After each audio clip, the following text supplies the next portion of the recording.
तो गाइस कैसे हो आप लोग। तो स्वेलो स्टार ऑरिजिन कॉन्टिनेंट के नेक्स्ट नॉवल के चैप्टर नंबर हम 318 में आप सभी का स्वागत है। अब देखो आप लोगों ने बहुत सारे कमेंट्स में कहा कि यार चैप्टर काफ़ी ज़्यादा स्लो चल रही है, तो यार राइटर काफ़ी ज़्यादा स्लो लिख रहा है, मुझे भी बोरिंग सा महसूस होता है एक्सप्लेन करते हुए। तो कोई बात नहीं, जैसा चल रहा है वैसे चलने देते हैं। तो जैसा कि अभी तक हमने लास्ट एपिसोड में देखा कि कैसे लू फेंग ने लॉर्ड ऑफ वेयंग हॉल की यार उसके बुलावे को ही ठुकरा दिया होता है। बोलता है कि जाओ जो करना है वो करो, पहले मेरा काम इम्पोर्टेंट है। जिसके साथ हमें लॉर्ड ऑफ बेयंग हॉल के केफ रेसिडेंस का सीन दिखाया जाता है, जहाँ पे हम अपने उसी ओनर ऑफ वैंगिंग पवेलियन को दिखाया जाता है, जो कि आके रिपोर्ट करते हुए कहता है कि पैलेस मास्टर ये लू फेंग काफ़ी ज़्यादा एक्सट्रीमली ऑरेगेंट हैं। मैंने उससे बोला कि आपने उसे पर्सनली इनवाइट किया है, लेकिन उसने ये कह दिया कि यार वो काफ़ी ज़्यादा बिजी है। उसने ये तक कह दिया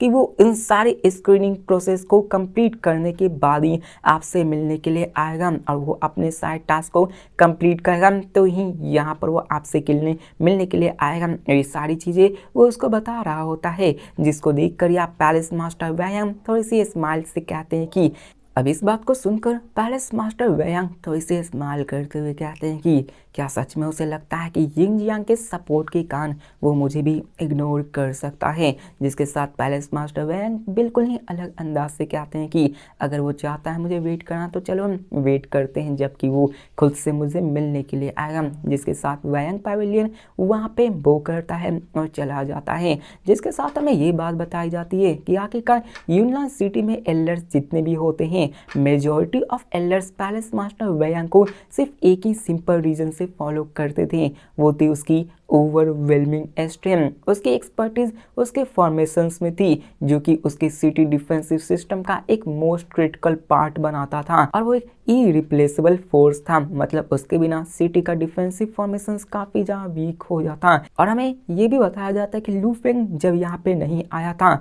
तो लॉर्ड यिंगजियांग ने अपने सिटी बिल्डर्स का transfer authority palace master Weiyang को ट्रांसफर करने के लिए प्रिपेयर कर रखा था। पैलेस मास्टर वैयांग ही आगे का नेक्स्ट यहाँ का लॉर्ड बनने वाला था। लेकिन जब से यिंगजियांग पैलेस मास्टर लू फेंग से मिले थे, उनकी भाव बदल गई और वो लू फेंग को बनाने का सपना देखने लगे। लू फेंग की टैलेंट और पोटेंशियल लॉर्ड वैयांग को काफ़ी ज़्यादा सरपास कर चुकी है। यहाँ तक कि पैलेस मास्टर यूजियांग लू फेंग को अभी के फिलहाल सिटी बिल्डर्स की अथॉरिटी नहीं देने वाले हैं, और यहाँ पर वो देंगे भी नहीं जब तक कि लू फेंग की पावर्स और स्ट्रेंथ 2.5 ह्यूमन लेवल्स तक, मतलब सेमी ह्यूमन लेवल्स तक न चली जाती हैं। क्योंकि यहाँ पे जब तक लू फेंग उस लेवल पे नहीं जाता, यहाँ पे लू फेंग सबको क्रश नहीं कर सकता और सबको हराकर अपनी अथॉरिटी को साबित नहीं कर सकता। क्योंकि उसी वक्त उस लेवल पे आने के बाद ही लू फेंग हर एक अपोनेंट को डोमिनेंटली सबको क्रश कर सकता था अपने फोर्स के कारण ही। लेकिन अगर यहाँ पे लू फेंग की कल्टिवेशंस पैलेस मास्टर वैयांग और पैलेस मास्टर गाइटो के जितनी होगी तो यार लू फेंग कुछ नहीं कर सकता है। पैलेस मास्टर वैयांग की फॉर्मेशंस असल में यूनलान सिटी के लिए सबसे ज़्यादा वैल्यूबल एसेट है। अगर लू फेंग को यहाँ का नया पैलेस मास्टर की अथॉरिटी लेनी है तो सबसे पहले अपने लू फेंग को यहाँ पे इतना पावरफुल होना पड़ेगा कि वो उन सभी को हरा सके। उसके पावर लेवल के सिमिलर आ जाए तो लू फेंग को अथॉरिटी नहीं दी जाएगी। जिसके साथ यहाँ पर वैयांग पैलेस मास्टर इस्तेमाल करते हुए कहते हैं कि लू फेंग यिंगजियांग तुम्हारे बारे में सच में काफ़ी हाईली सोचता है। और पैलेस मास्टर वैयांग अभी कह सकते हो कि लू फेंग के ऊपर अपने सुपीरियरिटी को दर्शा रहा होता है, क्योंकि यार ये बंदा बुढ़ा है और बहुत लंबे अरसे से जीता आ रहा है। इसकी पावर्स भी पैलेस मास्टर जितनी है, तो आखिरकार ये एक नए नवेले बंदे को अपने से ऊपर होता कैसे देख सकता है। आफ्टर ऑल वो भी इस यूनान सिटी का गॉड एम्पर है, एक semi human level dog practitioner, जिसने कि अपने फिजिकल बॉडी को ही बहुत ही पावरफुल लेवल तक बना रखा है, रिफाइन कर रखा है। उसकी पावर्स आप इस बात से अंदाजा लगा लो कि वो एक परफेक्शन गॉड एम्पर लो लेवल ह्यूमन लाइफ फॉर्म्स को सिर्फ अपने फिजिकल स्ट्रेंथ से ही खत्म कर सकता है। ये अकेला ही यार इस बंदे की बॉडी पावर्स को दर्शाती है। लू फेंग ने ह्यूमन हिंगाटी से फाइट की थी, जहाँ पे वो सिर्फ मिड लेवल पे था, मतलब अर्ली स्टेज पे ही था, जहाँ पे वो ज़्यादा कुछ नहीं कर पाता था। लेकिन यहाँ पे ये बंदा की पावर देखो, वो अपने से फिजिकल स्ट्रेंथ से ये ह्यूमन हिंगाटी को मार सकता है। ऑफ कोर्स हिनवन हिंगाटी से भी पावरफुल मॉन्स्टर्स आते हैं जो कि low level perfection God emperor पे आते हैं, लेकिन नॉर्मल परफेक्शन गॉड एम्पर को ये बंदा अपनी सिर्फ फिजिकल स्ट्रेंथ से ही खत्म करने की पावर रखता है। अब इन स्पेसो फिजिकल स्ट्रेंथ की बात की गई है, लेकिन उसकी जो मोस्ट टेरिफाइंग स्ट्रेंथ उसके फॉर्मेशंस में आती है। उसने अपने फॉर्मेशंस को इस हद तक मास्टर कर रखा है कि वो अपने फिजिकल स्ट्रेंथ और फॉर्मेशंस को यूज करके बड़े बड़े बंदों को मार सकता है। इसलिए उसे यूनाइटेड सिटी का पोजीशन दिया गया है और इसी वजह से उसे सबसे स्ट्रॉन्गेस्ट भी कहा जाता है। और जितने भी लो लेवल ह्यूमन लाइफ फॉर्म्स होते हैं वहाँ पे लॉर्ड वेयांग ही उसके लिए सबसे बड़ा खतरा होता है। मतलब कि आपने देखा होगा पिछले एपिसोड में जहाँ पे कैसे एक रेड वाला बंदा अपने वेयांग के बारे में बात कर रहा था कि एक बार उसको एलिमिनेट कर दिया ना तो बाकी कोई और खतरा पोजेस कर ही नहीं सकता। और सच में यहाँ पे हमें पता चलता कि आखिरकार उसे इतना ज़्यादा खतरनाक क्यों कहा जा रहा है। जिसके सामने लॉर्ड वेयांग कहता है कि लू फेंग मैं बस ये देखना चाहता हूँ कि आखिरकार तुम कितने ज़्यादा स्ट्रांग हो कि तुम्हारे पास इतनी हिम्मत आ गई मुझे इग्नोर करने की। और पैलेस मास्टर वेयांग इसी का इंतजार करने लगता है और कहते हैं कि मैं पर्सनली तुम्हें सबक सिखाऊंगा, चाहे कोई भी तुम्हें क्यों ना सपोर्ट करता हो। यहाँ पे सिर्फ ट्रू पावर ही है जो कि सबको बताती है, सबको दर्शाती है, उसके स्टेटस को दिखलाती है। यहाँ तक कि यूनजियान भी तुम्हें सपोर्ट नहीं कर सकते हैं, उसे भी मेरी ज़रूरत है यूनान सिटी को डिफेंड करने के लिए। और इस समय पैलेस मास्टर वेयांग लू फेंग को सबक सिखाने का ठान लेते हैं और कहते हैं कि चलो दिखाता हूँ कि आखिरकार यूनान सिटी का एक ट्रू रूलर क्या है। ये सेम टू सेम वैसा ही है जबकि यार अपना लू फेंग उसी एल्डर से फाइट कर रहा था, नाम मुझे अच्छे से याद नहीं, वहाँ पे उसका कुछ नाम था जिससे कि उसने आउटर सिटी में फाइट की थी। वैसे ही सेम सिनारियो है, वो बंदा भी यार अपने इसी वेयांग मास्टर की जैसे ही सोच रहा था, उसे भी लग रहा था कि यार वो लू फेंग को मार देगा। लेकिन हमें यहाँ पे लास्ट में उन दोनों के बीच में कन्फ्रंटेशन को भी दिखाया जाएगा जो कि थोड़ी बहुत एक्साइटेड होने वाली है, जिसके साथ हमें सीन चेंज कर यूना सिटी के कोर एरिया ज्यूटियन पैलेस का सीन दिखाया जाता है जहाँ पे एक बहुत बड़ा ग्रैंड हॉल मौजूद था। लू फेंग वहाँ पे थ्रोन पे बैठा हुआ था, वहाँ पे एलाइट सोल्जर्स लाइन लगा के खड़े हुए थे, जिसके साथ लू फेंग उन सबसे पूछता कि आखिरकार कितने सस्पेक्टेड प्रैक्टिशनर्स अरेस्ट किए गए हैं। तो वहाँ पे एक पेट्रोल स्क्वाड लीडर आगे बढ़ते हुए कहता है कि कमांडर को रिपोर्ट करता हूँ, हमने टोटल में 53,622 प्रैक्टिशनर्स को अरेस्ट कर रखा है। तो लू फेंग हामी भरता और कहता है कि चलो उन सबको एक एक करके लाओ और मैं बगल से गुजारो, जिसको सुनकर वो सारे सोल्जर्स और गार्ड सरप्राइज हो जाते कि क्या एक एक करके। तो लू फेंग कमांड करता है कि वहाँ पे इस हॉल में 1000 प्रैक्टिशनर से ज़्यादा इंटर नहीं करने चाहिए, एक बार में सिर्फ 1000, उससे ज़्यादा नहीं, और एक एक बार उसको स्कैन करूँगा। जिसके साथ वो क्या था कि उन्हें बस मेरे सामने से होके गुजर के जाना है, अगर वो पोजेस होंगे तो वो मेरे आंखों से बचकर नहीं निकल पाएंगे। जिसको सुनकर वो कहते ठीक है। अल्दो सभी काफ़ी ज़्यादा सरप्राइज थे लेकिन फिर भी उन्होंने लू फेंग के ऑर्डर को माना। और वहाँ पे दिखाया जाता है कि बहुत ही जल्दी एक लॉन्ग लाइन सस्पेक्टेड प्रैक्टिशनर्स की लिस्ट बन जाती है, वो ग्रैंड हॉल में आ जाते हैं। एक तरफ एग्जिट करने की दूर थी दरवाजा था और एक तरफ अंदर आने की, जहाँ पे कोई भी थोड़ा सा भी कमोशंस करने की हिम्मत दिखाता है नहीं। वो सभी सामने देखते हैं अपने लू फेंग को जो कि किसी राजा की तरह अपने सिंहासन पर बैठे हुए था। उसकी और अनडिनाइबल थी क्योंकि ये सारे बंदे सिर्फ अभी सिर्फ अर्ली और मिड स्टेज में ही थे, तो यार ये सब क्या ही कर सकते थे। वो सभी लू फेंग को नोटिस करते हैं। अब इसी के साथ लू फेंग अपने फॉरहेड पे बाइनिंग आई ऑफ डिस्ट्रक्शंस को रिवील करता है, वो खुलता है। उसी के साथ एक अलग सी जैसे एक भौरा आ जाता है ना रूम में, वैसे ही आवाज़ पूरे के पूरे हॉल में करना शुरू हो जाती है। एक फॉर्मलेस पावर पूरे के पूरे हॉल में बिखर जाती है और पूरे के पूरे प्रैक्टिशनर्स के बॉडी में पेनिट्रेट करना शुरू हो जाती है। कोई भी बंदा रेसिस्ट करने की कोशिश नहीं करता क्योंकि उन्होंने पहले रेस्ट्रिक्शंस लगा रखे थे कि कोई भी अपने आप को सील्ड में करने की कोशिश करेगा तो उसे वहीं पे मार दिया जाएगा। इसी कारण लू फेंग बड़ी आसानी से अपने पावर्स को यूज करके उन सब के सोल्स के डीपेस्ट लेयर्स को देखना शुरू करता है। इस मेथड से लू फेंग से कोई नहीं छिप सकता था। मतलब लू फेंग जितना पावरफुल आ जाए ये तो नहीं बताया गया, लेकिन उस हिसाब से अभी के फिलहाल इस हॉल में कोई नहीं था जो कि उसके इस टेक्निक से बच पाएगा। जिसके साथ हमें दिखाया जाता पेट्रोल टीम को जो रिपोर्ट करते हुए क्या था, कमांडर कुछ सस्पेक्ट्स ऑपरेशंस के दौरान सुसाइड कर लिए थे और हम बिलीव करते हैं कि यार उन्होंने सुसाइड करने से पहले कुछ लोगों से बात किया था, तो इसलिए हमने उन सबको पकड़ लिया जिससे कि उसने सुसाइड करने से पहले बात किया था। इसके साथ लू फेंग भी हामी भरता है और लू फेंग कहता है कि देखो जो भी यहाँ पे सक्सेसफुली बाहर निकलेंगे मेन हॉल से उन्हें डायरेक्टली रिलीज कर देना। जिसको सुनकर वो काफ़ी ज़्यादा हैरान हो जाते कि क्या हम उन्हें ऐसे ही डायरेक्टली रिलीज कर देंगे, क्योंकि यार वो शॉक हो जाते हैं कि ऐसा कैसे हो सकता है, क्योंकि उन्होंने पास्ट के एक्सपीरियंस को देख रखा है कि हर बार जब प्रैक्टिशनर्स को लाया जाता है तो उन्हें काफ़ी ज़्यादा एक्सप्लॉइट किया जाता था, उन्हें निकालने से पहले उन्हें लूट लिया जाता था। लेकिन यहाँ पे चाहे वो कितना एक्सप्लॉइटेशन क्यों ना करे उन सबके पास कुछ नहीं आता था, सारे रिवॉर्ड जितने भी पैसे थे वो लॉर्ड वेयंग और बाकी के कुछ एल्डर्स को मिल जाते थे। जिसके साथ वहाँ पे लू फेंग उन सबसे कहता है कि हम लोग अभी स्क्रीनिंग प्रोसेस के बीच में, एक बार यहाँ का मेन स्टेप खत्म हो जाए तो उन्हें यहाँ से आज़ादी से फ्रीली जाने देना चाहिए और वो उन सब की तरफ घूर कर देखने लगता है। जिसके साथ वो ये भी कहता है कि क्या तुम्हें मेरे डिसीजन से कोई प्रॉब्लम है। जिसको सुनकर वहाँ पे वो डरते हुए कहता है कि नहीं हमें कोई भी ऑब्जेक्शंस नहीं है। अब यहाँ पे पेट्रोल गार्ड की फटी पड़ी थी क्योंकि यहाँ पर ये कमांडर मतलब लू फेंग वो पैलेस मास्टर वार्निंग पवेलियन और पैलेस मास्टर वेयांग उन दोनों को कोई भी भाव नहीं दे रहा था। तो आखिरकार एक छोटा सा स्क्वाड लीडर आखिरकार अपने लू फेंग के अथॉरिटी पर सवाल कैसे खड़ा कर सकता था। जिसके साथ लू फेंग उसके तरफ देखता है और फिर कुछ नहीं बोलता।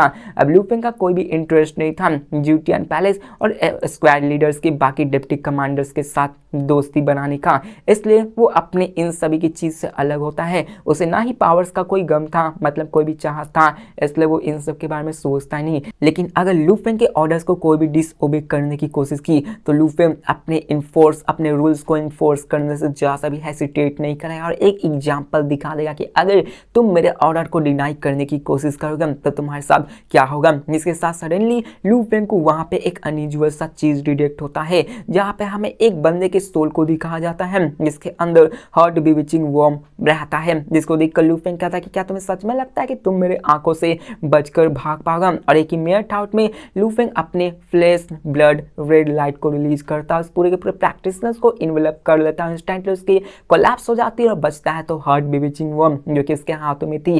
जिसके साथ लू फेंग उसको देखते हुए कहता है कि इंटरेस्टिंग, तो तुम्हारे और भी क्लोन्स यहाँ पे मौजूद है। अब देखो लू फेंग जिस भी क्लोन्स को डिस्ट्रॉय करता है ना, जिस भी हार्ट बीविचिंग क्लैन के उसी वर्म को डिस्ट्रॉय करता है ना, तो उससे काउजन इफेक्ट निकलती है जिससे कि वो बाकी के दूसरे क्लोन्स का पता लगा पाता है। मतलब किसी एक अगर मेन लीडर को मार दिया जाए तो वो पूरा का पूरा क्लोन साइड डिस्ट्रॉय हो सकता है, ऐसा दिखाया नहीं गया है। लेकिन अगर क्लोन्स को डिस्ट्रॉय किया गया उन वर्म्स को तो उससे बाकी के वर्म्स का पता लगाया जाता है। अब लू फेंग को पता चल जाता है, वो अपने बाइंडिंग कार्ब डिस्ट्रक्शन से उसके काउजन इफेक्ट को ट्रेस करके उसी सारे वर्म्स का पता लगाने लगता है और उसे एक साफ लाइन दिखने लगती है और वो अपने बाकी के क्लोन्स का यूज करके उन सारे क्लोन्स को डिस्ट्रॉय करना शुरू करता है बिना किसी हेजिटेशंस के। वो उन सभी जो कि यूनान सिटी के वेरियस प्लेसेस में छिपे हुए थे वहां पर जाके उन सबको मारना शुरू करता है। अब इन सबको देखकर तो वहां पे बंदे काफी ज्यादा सरप्राइज हो जाते हैं कि यहाँ पर तो और भी मौजूद हैं और यहाँ पे जितने भी सस्पेक्टेड प्रैक्टिशनर्स थे ना वो सभी पैनिक करना शुरू कर देते कि यार यहाँ पे पता नहीं क्या होगा, क्या पता हम ही मार जाएंगे। लेकिन लू फेंग रुकता नहीं है, वो अपने इस स्क्रीनिंग प्रोसेस को कंटिन्यू करना शुरू करता है। थाउजेंड्स ऑफ प्रैक्टिशनर्स एक एक करके आने लगते हैं और मेन हॉल से पास होने लगते हैं। इन सब के कारण दिखाया जाता है कि लू फेंग ने एडिशनल हार्ट बीविचिंग वर्म क्लोन्स को भी डिस्कवर कर लिया और इस कारण कुछ लंबा चलने लगा। मतलब बीच बीच में लू फेंग को हार्ट बीविचिंग क्लैंस के वर्म्स मिलने लगते थे जिसके कारण उसे अपनी पावर्स का यूज करके सिटी में लोकेट करना पड़ता है और फिर जाकर अपने क्लोन्स को भेजना पड़ता है उन सबको मारने के लिए। तो इस वजह से थोड़ी सी लंबी प्रोसेसिंग हो जाती है और भी पेट्रोल मेंबर्स को वहां पे रखना पड़ता है कि कोई भी यहाँ से भागकर जाना नहीं चाहते। और भी सस्पेक्ट को पकड़ा जाता है और सबको ज्यूटियन पैलेस में स्क्रीनिंग के लिए बुलाया जाता है। लेकिन एक बार वहां पे स्क्रीनिंग कंप्लीट हो जाती है लू फेंग सबको रिलीज करने का ऑर्डर देता, जिसको देखकर जितने भी सस्पेक्टेड प्रैक्टिशनर्स थे वो काफी ज्यादा हैरान हो जाते कि क्या हम सच में यहाँ से जा सकते हैं, क्योंकि उन्होंने ज्यूटियन पैलेस के बारे में सुन रखा था और जानते भी थे कि एक बार कोई भी सस्पेक्टेड प्रैक्टिशनर्स को यहाँ पे रखा जाता है तो उन्हें काफी लंबे अरसे तक यहीं पे बंद कर दिया जाता है, उन्हें एक्सप्लॉयटेशन से प्रोसेस से गुजारा जाता है, उन्हें लूटा जाता है, उन्हें बहुत ज्यादा पनिशमेंट मतलब कह सकते हैं उनके साथ बहुत ही ज्यादा कैदी ज्यादा व्यवहार किया जाता था। लेकिन यहाँ पे सिर्फ एक दिन से भी कम टाइम में यहाँ पे निकल जाना, वो भी बिना किसी ह्यूमन क्रिस्टल को लूज किए, ये उनके लिए काफी ज्यादा अमेजिंग होता है। वहां पे सरप्राइज होते हुए कहते हैं कि वो हमें एक्सप्लोइट नहीं किए, ये तो अविश्वसनीय है, ऐसा कैसे हो सकता है। और वो सभी बंदे टावरिंग ज्यूटियन पैलेस की तरफ देखने लगते हैं और यहाँ पे उन्हें वही सब याद आने लगती है। लेकिन वहाँ पे पेट्रोल गार्ड्स कहते हैं कि आखिरकार तुम लोग खड़े क्यों हो, तुम लोग अंदर नहीं फिर से अंदर जाना चाहते हो, अगर नहीं तो निकलो यहाँ से। जिसको सुनकर वहाँ के प्रैक्टिशनर्स काफ़ी ज़्यादा डर जाते हैं और वहाँ से निकल पड़ते हैं। उन्हें काफ़ी ज़्यादा आसान होता है, रिलीफ होता है, ग्रेटिट्यूड होता है कि फाइनली हमें कुछ नहीं हुआ इस बार। वो काफ़ी ज़्यादा खुश होते हैं। जिसके बाद फाइनली लू फेंग अपने फिनिश स्क्रीनिंग को फिनिश करने के बाद ज्यूटियन पैलेस से बाहर निकलता है और वो काफ़ी ज़्यादा कह सकते हो थका हुआ नहीं लग रहा था। क्यों थकेगा, लू फेंग गॉड एम्परर है, कोई छोटा मोटा इंसान थोड़ा ना। इसके साथ जो पैलेस के गार्ड्स होते हैं वो अपने लू फेंग को कहते कमांडर, जिसके साथ यहाँ पे हमें ये बताया जाता है कि एक बार मतलब बार बार रिपीट क्यों ही किया जाए, जिसके साथ लू फेंग अभी का यहाँ कमांडर होता है और इसके सामने सभी रूल्स मौजूद होते हैं। जितने भी प्रैक्टिशनर्स थे वो सभी वहाँ से निकल के जा रहे होते हैं। जिसके साथ हमें उन सारे बंदों को दिखाया जाता है जो कि यार अपने लू फेंग की तारीफ करने लगते हैं और कहते हैं कि ये गॉड एम्पर लू फेंग तो हमारे प्रीवियस वार्निंग पवेलियन के मास्टर से भी काफ़ी ज़्यादा सुपीरियर है, लेकिन इनके इन्वेस्टिगेशन मेथड्स और भी यार डिसीजिव है और अनमैच्ड है, लेकिन फिर भी इन्होंने हम सबको लूटा नहीं। मैं आशा करता हूँ कि गॉड एम्पर लू फेंग और भी आगे जाए और भी पावर को हासिल करे, क्योंकि यार वो सभी इन्हीं सब के बारे में बात कर रहे थे, क्योंकि ये उनके लिए काफ़ी ज़्यादा अच्छा था ना कि यहाँ से प्रैक्टिसर्स उन सब के लिए। अब अनफॉर्चुनेटली ये था कि कल्टिवेशंस के रास्ते में एक जंगल जैसा था जहाँ पे लीडर्स जो कि लू फेंग जैसे पावरफुल और कॉम्पैशनेट काफ़ी ज़्यादा रेयर होते हैं। कई सारे थे लेकिन यार वो क्या ही कर सकते थे, बहुत सारे बंदे जो कि पावरफुल हो जाते थे वो उन सबको लूटना शुरू कर देते थे, जैसे वैयांग पवेलियन मास्टर और साथ में नेस्ट इंसेक्ट नेस्ट और लॉर्ड वाइंग पवेलियन, सबको देख लो वो सभी रूटलेस थे, सबको वहाँ पे कैप्चर करके लूटा करते थे। जिसके साथ फाइनली लू फेंग अपने टास्क को कंप्लीट करता। फाइनली अब उसका टाइम हो गया था पैलेस मास्टर वैयांग की केव रेजिडेंस में जाकर उससे मिलने का, और फाइनली वो वहाँ पे पहुँचता भी है। और यहाँ पे कह सकते हो कि थोड़ा सा एक्साइटेड पार्ट आने वाला है, जहाँ पे लू फेंग जैसे ही वहाँ पे आता है ना, वो मास्टर वैयांग रेजिडेंस के पैलेस के जितने भी गार्ड्स होते हैं ना, वो लू फेंग से कहते हैं लू फेंग तो तुम आएंगे, हमारे लॉर्ड तुम्हारा काफी लंबे अरसे से इंतजार कर रहे थे। मतलब कह सकते हो कि ये गार्ड्स लू फेंग को ताना मार रहे थे कि तुम्हें पछतावा होगा कि आखिरकार तुमने ऐसा किया ही क्यों। और वो हंसने लगता है और कहता है कि प्लीज अंदर जाइए। जिसके साथ लू फेंग स्माइल करता है और अंदर जाने लगता है, क्योंकि लू फेंग को घंटा ही फर्क पड़ने वाला है। जिसके साथ बताया जाता है कि असल में ये रेसिडेंस इस पूरे की पूरे सिटी का सबसे बड़ा केव रेसिडेंस होता है। गार्ड के साथ वो अंदर जाता भी है तो यार लू फेंग को थोड़ा देर चलना पड़ता है, तभी वो मैसिव कोर्ट यार्ड में फाइनली आता है। उस कोर्ट यार्ड में एक सिंगल फिगर जो कि पैलेस मास्टर वायांग होता है वही खड़ा होता है। उसकी पोस्टर काफी ज्यादा, वो कहते हैं ना तनकर खड़ा होना, वैसे ही होती है एक स्टैचू की तरह। उसकी फेस जो चेहरे होते हैं ना, वो कह सकते हो किसी स्टैचू की तरह ही होती है, मतलब एक पपेट के पास कोई एक्सप्रेशन नहीं होते, वैसे ही ये बंदा होता है। लेकिन उसकी आंखों में हमें देखकर पता लगा सकते हैं कि यार ये कितनी पावरफुल होगी, ये कितना ज़्यादा पावरफुल है कि ये सबको डिवोर कर सकता है। लू फेंग एक चीज़ अंदाजा लगा लेता है कि ये कोई ऑर्डिनरी बेइंग नहीं है। जिसके साथ यहाँ पे पैलेस मास्टर लू फेंग की तरफ देख कर कहते हैं कि लू फेंग, और उसके एक्सप्रेशन कह सकता है कि यार वो मजबूरी में स्माइल कर रहा था। इसके साथ वो कहता है कि तुम ओरिजिन वर्ल्ड के एक पावर हाउस हो, तुम्हारे पास काउंटलेस क्लोन्स थे, लेकिन फिर भी तुमने मुझसे मिलने के लिए एक भी क्लोन नहीं भेजा। क्या तुम सच में वहां पे अपने मुझे वेट कराना चाहते थे ताकि तुम अपने सारे काम को कर सको। इसको देखकर लू फेंग कहता है कि यहाँ पे जितने भी प्रैक्टिशनर्स थे देखने के लिए, उसमें मेरे फुल अटेंशन की जरूरत थी, मैं कोई भी डिस्ट्रक्शंस को अफोर्ड नहीं कर सकता। वैसे भी आपसे मिलने के लिए, पैलेस मास्टर वैयांग से मिलने के लिए मुझे फुल सिंसियरिटी की जरूरत होगी ना। जिसको सुनकर पैलेस मास्टर वैयांग कहते हैं कि क्या सिंसियरिटी, तुम इसकी बात कर रहे हो। जिसके साथ वो कहते हैं कि जबकि तुम यहाँ पे आ गए हो और अपने काम को खत्म कर दिए हो, तो जाओ पैलेस मास्टर यूजियांग के पास और कहो कि मुझे ज्यूटियन पैलेस के कमांडर की पोजीशन से रिजाइन करना है। करो ऐसा, मैं तुम्हें अपने फ्रेंड के जैसा कंसीडर करने लगूंगा। जिसको सुनकर लू फेंग कहता है कि देखो मैं रिजाइन नहीं कर सकता हूँ। जिसके साथ सुनकर पैलेस मास्टर वैयांग काफी ज्यादा गुस्सा हो जाता है और कहते कि मैं तुम्हें कह रहा हूँ कि यार तुम इस पोजीशन से रद्द कर दो, यहाँ पे तुम हट जाओ। जिसको सुनकर लू फेंग उसकी तरफ देखता है और फिर से हंसने लगता है और वहां पे कहता है कि इंटरेस्टिंग, ये तो काफी ज्यादा हैरान वाली बात है। जिसको सुनकर पैलेस मास्टर को और भी गुस्सा आने लगता है और कहता है कि क्या तुम इसको फनी समझ रहे हो। यहाँ पे लू फेंग कहता है कि ऑफ कोर्स मैं इसे समझ ही रहा हूँ, तुम क्या ही कर सकते हो। वैसे भी हमारा ये पहला टाइम है मिलते हुए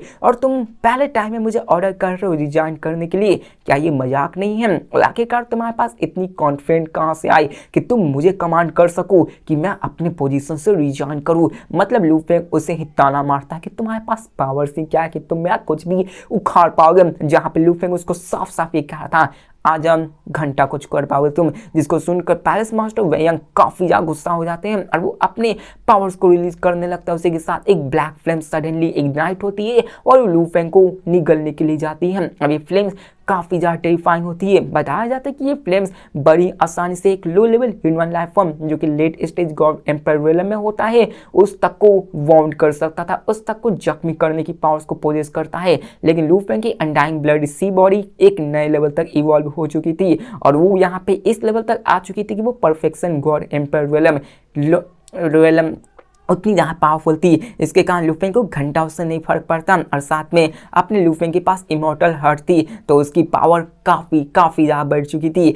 अब लू फेंग पे वो अटैक आती है लेकिन लू फेंग को घंटा कुछ नहीं होता, मतलब उस पर एक बाल भी बाका नहीं होता और लू फेंग उसे ताने मारते हुए कहता कि क्या तुम इतना ही कर सकते हो, तुमने तो मेरे सर के एक मतलब शरीर के एक बाल को भी जला नहीं पाया। जिसको देखकर पैलेस मास्टर वैन हैरान हो जाता है, यार किसको कैसे कुछ नहीं हुआ, और वो इस्तेमाल करता कि अच्छा इतना भी नहीं है, तुम्हारे पास कुछ तो स्किल है। यूनियन सिटी के अंदर रहते हुए वो किसी भी एक लार्ज स्किल बैटल्स को नहीं कर सकते, इसलिए वेयंग पवेलियन मास्टर अपने कुछ ही फ्रैक्शंस ऑफ पावर्स को यूज कर सके थे। लेकिन फिर भी वो सरप्राइज हो गए थे कि लू फेंग को घंटा कुछ फर्क नहीं आया। ये ऐसा था जैसे कि लू फेंग की तरफ कोई हवा चला हो और लू फेंग उसे इग्नोर कर दिया हो, जिसके साथ पैलेस मास्टर उसे धमकाने लगते कि लू फेंग यूनियन सिटी में तुम्हें मुझसे ही सुनना होगा, ये अच्छा होगा कि तुम मेरी बात मान लो। जिसको सुनकर लू फेंग कहता है कि क्या मैं तुम्हारी बात मानूं? जिसके साथ वो कहता कि हाँ मुझे ओबे करो, एक दिन तुम यहाँ के पैलेस मास्टर बन जाओगे। जिसको सुनकर लू फेंग कहता है कि तुम इस सिटी को कंट्रोल नहीं कर सकते हो।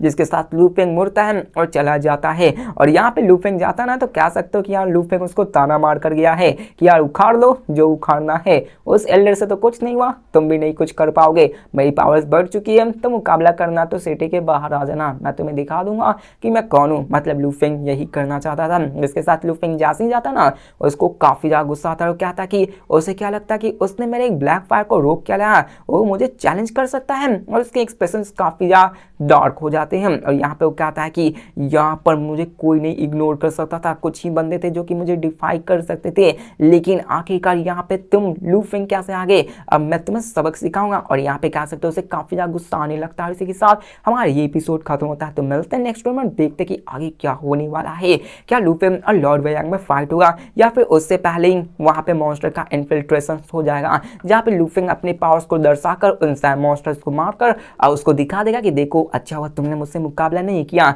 नहीं तो तुम भी ऐसे ही मारे जाते हैं। तो मिलते हैं नेक्स्ट वीडियो में, तब तक के लिए बाय।